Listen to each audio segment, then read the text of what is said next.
And being here, I've noticed how many people consistently keep doubting themselves. I had to train my brain to tell it I am the best. I deserve that scholarship. I deserve that internship. I deserve that job offer. Why? Because everyone that I've met knows, and I know how hard I've had to work to get where I am. So stop doubting yourself that you don't deserve that internship, that you don't deserve that pay raise, that you don't deserve that scholarship or that return offer. You deserve everything that you want because you have worked so hard and have sacrificed to be able to get where you are to this day. My parents didn't have anything. My mom was a cook, she was a caretaker, then she eventually was doing whatever job that she could, even selling food, to get me to where I am. My dad was also a cook. He was working at a grocery store. He didn't know what he was doing, but they both always told me, Luis, you can do anything that you want. And I know I worked so hard. I have worked every single day to get to where I am now. Now I'm in Vegas. I cooked up a steak in my hotel that I paid for. Not only 5 years ago, I couldn't even afford Chipotle. Now able to afford this hotel room. I can afford to eat whatever I want because I had a vision for myself and I believed. I believe that I can get whatever I want if I worked hard and stopped doubting myself because there's so many mediocre people out there that don't even know their worth and are giving it to them. Some people are nepo babies, for God's sake. Like, they get everything handed. But when you have nothing and you work so hard to get where you want to get to, is so much better and it's so much more rewarding because you know your worth. You know how hard it took to get there. Hi everyone, my name is Luis Tan and welcome back to my channel. So today I'm really going to show you and remind you why you are that person.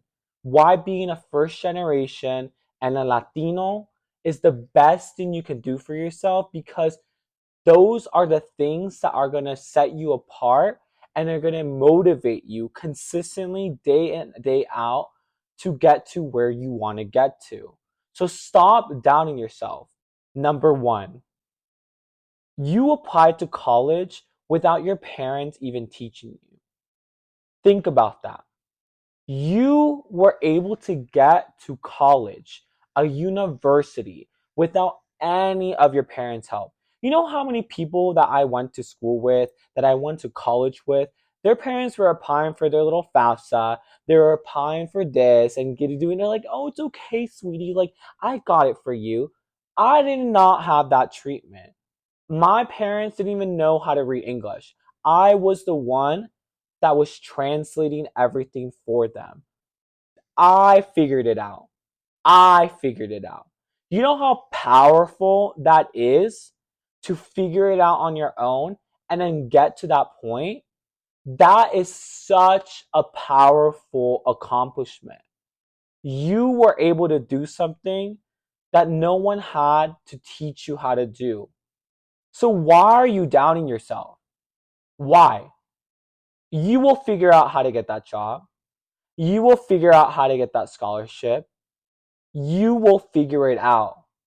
The hardest thing that you can do is get into college without your parents knowing how to do it. So many people, they're like, oh, let me guide you how to do it. But you figured it out. Understand, that is so powerful.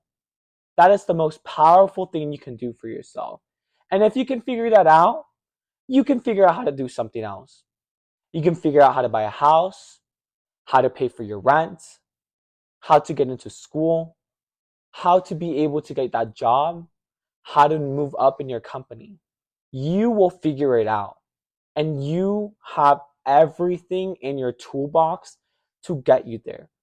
You're just changing the font. Same freaking word, different font. Understand that. Once you understand that, everything else becomes easy. It just becomes easy. Number two, if you went to community college and you went to university, you're stronger than anyone else. You are stronger than anyone else. And don't let anyone else tell you that you're dumb and not capable and deserve your spot. When I went to USC, I will admit, I used to think if you went to community college, you're dumb. That's what I thought. And I got humbled super quick when I went to community college and took a class. There were people there that were smarter than I was, way smarter than I was. But I had such a big ego that I couldn't see that. And I realized that even some of my closest friends in college had gone to community college.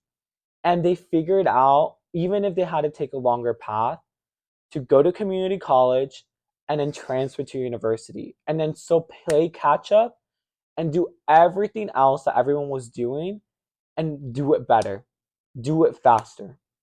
And they still did everything that they wanted to do and they still got the jobs.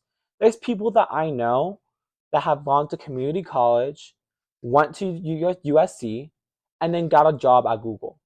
I haven't even gotten a job at Google. Like, those people are amazing.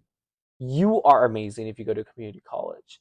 Stop doubting yourself that you can't do it because there's so much strength and you know how hard it took you to get into university. You know how hard it took you. So stop doubting yourself that you can't do it. Yes, it might have taken you an extra year, an extra 2 years. Maybe you did it because you had to save money, but you still got to that same place that someone else is dreaming about and is wanting to get into. But you did it. You did it when people didn't believe in you. You did it in your own way, in your own time, in your own path.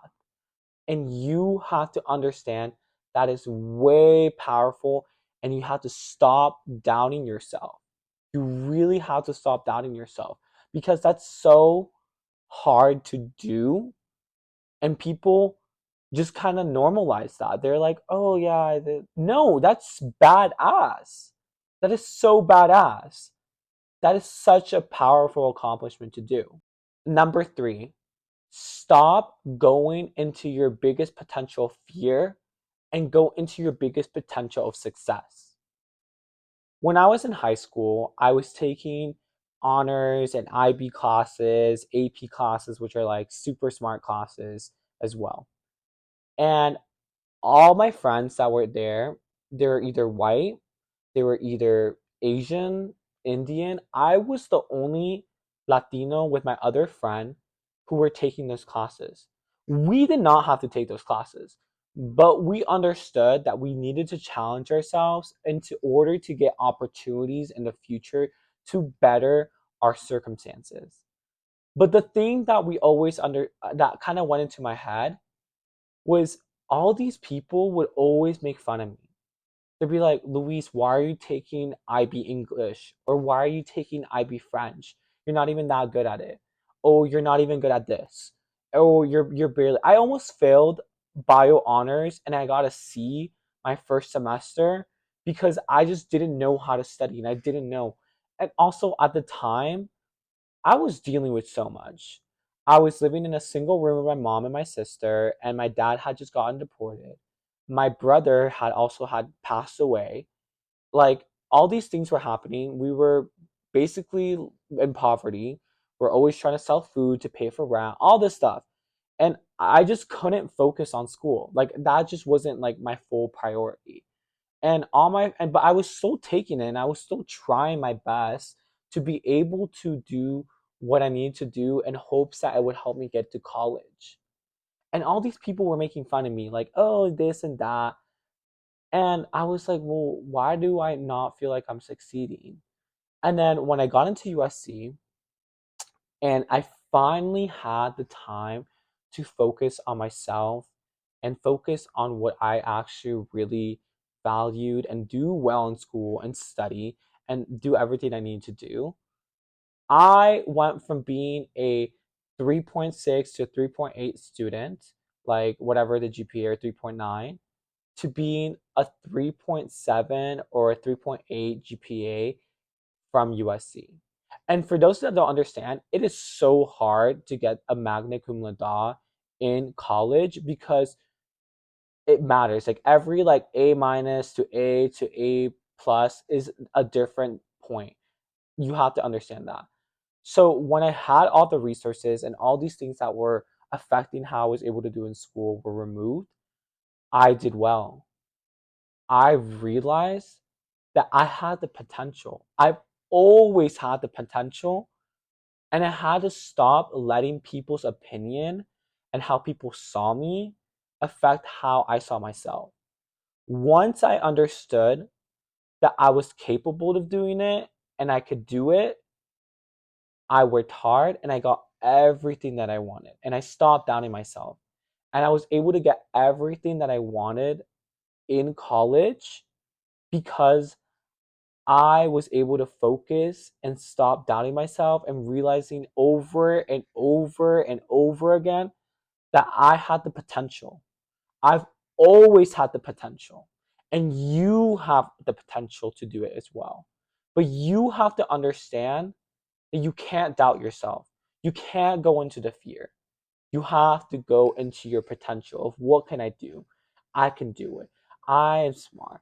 I am intelligent. I am beautiful. I am attractive. I am charismatic. I am whatever I want to be. Once you understand that, your whole life changes. Your whole life will change. Number 4, the most mediocre people will pass you if you don't know how to sell yourself.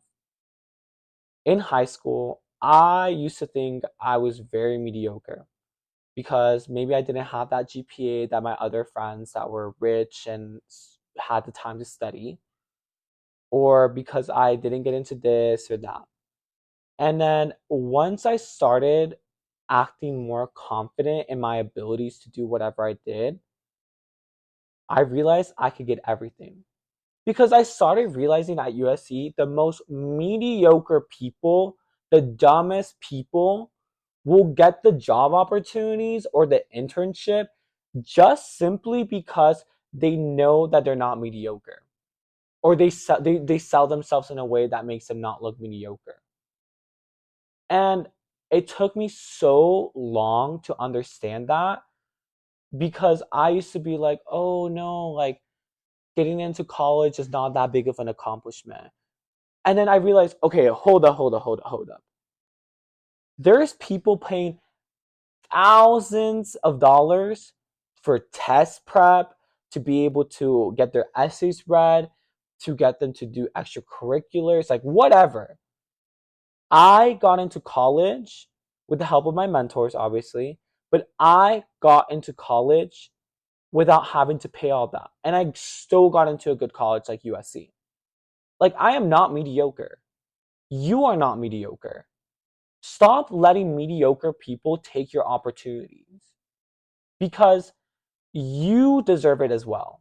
You deserve to be able to get whatever they have as well because you're not mediocre, baby. You are not mediocre. You are a star. You are perfection and you are grit and you are hard work. You have to understand that. Once you understand your worth, once you understand that you're not mediocre and you really hype yourself up in your accomplishments, everyone else will become attracted to you. That employer, that scholarship, that recruitment company, that organization, they're going to be like, wow, Luis is not mediocre. He's amazing. And we want amazing people. Once you see yourself as an amazing person, people will give you the chance. They will give you the chance. But you have to believe that you're not mediocre. You were never mediocre. My name is not mediocre. My name is Luis Tan. Luis Tun. How many people do y'all know that's named Luis Tun or Luis Tan? Not that many. I understood that I wasn't a Luis Hernandez. I wasn't a Luis Morales. I wasn't a Luis whatever, typical Hispanic last name. I was Luis Tun. Luis Tun Orozco.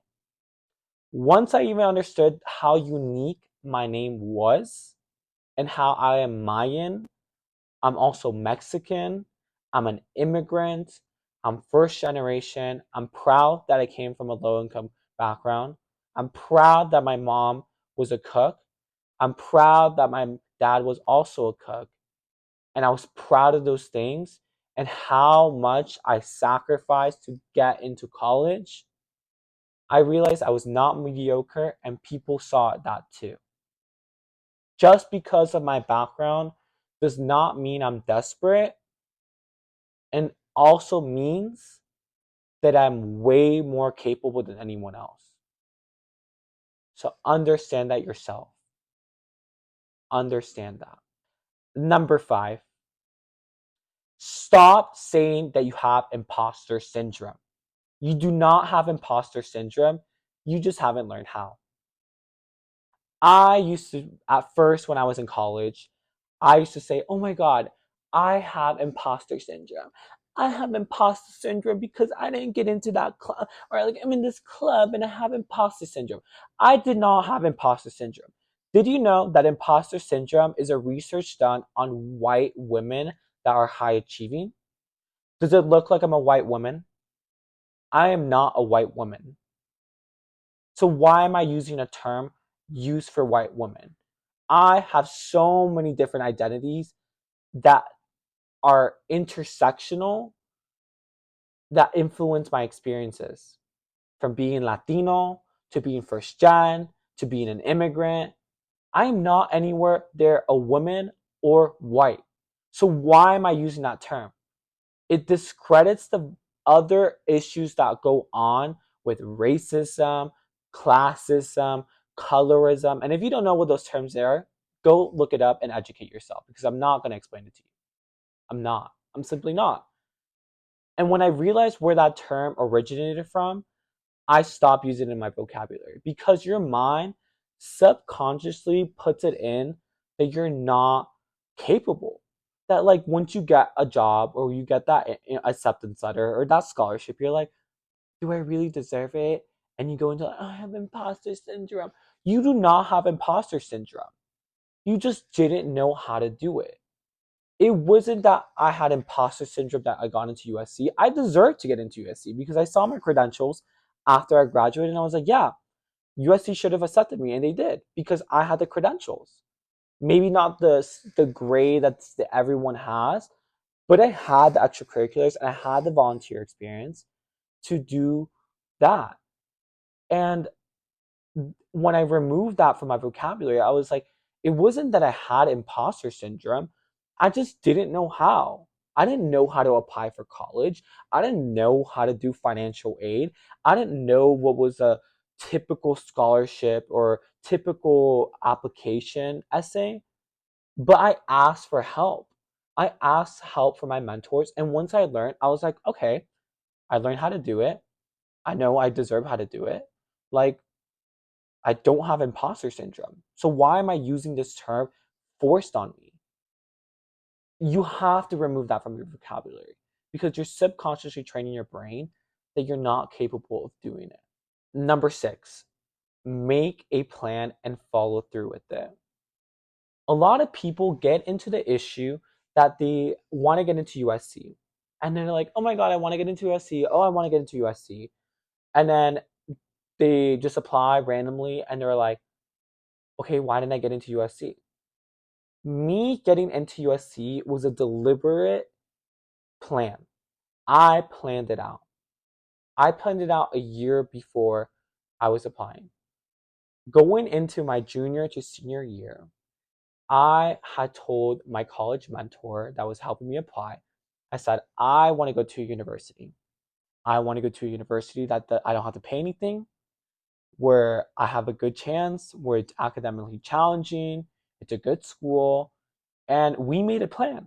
She's like, okay, you want to get into that school that you want to get into, like USC, or at the time it was probably UCLA. Let's make a plan. She's like, you have to take your SATs. You have to improve your grades. You have to continue to get involved and have leadership positions. And you have to work on your essays. And you have to apply for scholarships all the time because those things are going to get you to that point. So what I did my junior year, I took the PSAT. Then I took the SAT. And then I even tried to take the ACT too because I had done so bad, but then I ended up just continuing taking the SAT. Then that summer, going into my senior year of my junior year, I was applying and looking at the different essay prompts. And I was brainstorming, working with her. Okay, what can we write about? What can I talk about? Made kind of brainstorms on that. Then I started working on my essays, started working on them, revising them. She was editing them, getting my letter to rec. And then eventually I was applying for scholarships. I would walk myself every single weekend from my neighborhood all the way to Starbucks because we didn't have Wi-Fi at home, and I was using my little janky computer, and I was sitting down and I was like, okay, Luis, if you want to go to college and you want not to have to pay, you have to sit down every single weekend and apply. Just apply for scholarships. 1, 2, 3, 4, whatever many of you can do. Just keep applying. And it was even harder because I didn't have papers. But I was like, okay, just keep applying. Keep applying. It's gonna work out. It's gonna work out. And I remember it was like I think the close to the last day of the application date for USC, and I submitted my application. And then I saw how everything started aligning itself and kind of worked out for me. Because then when I got into USC, I got in, and then I started getting interviews for scholarships. And then I started getting notifications that I got scholarships. And then when I got my financial aid package, I saw that I had a good amount of financial aid. And I was like, wow, I really set a plan, executed it, and I'm seeing the reward of my labor. And that's how you have to do it. You have to make a plan. And maybe, and even if I didn't get into USC that year, I would have gone to community college and tried the next year, but been really intentional about what could I have done different to get into USC. But you have to make a plan and stick by it to be able to get where you want to get to. Number 7, believe that God, the universe, is out to give you and protect you and give you everything you need. God or the universe is there to protect you.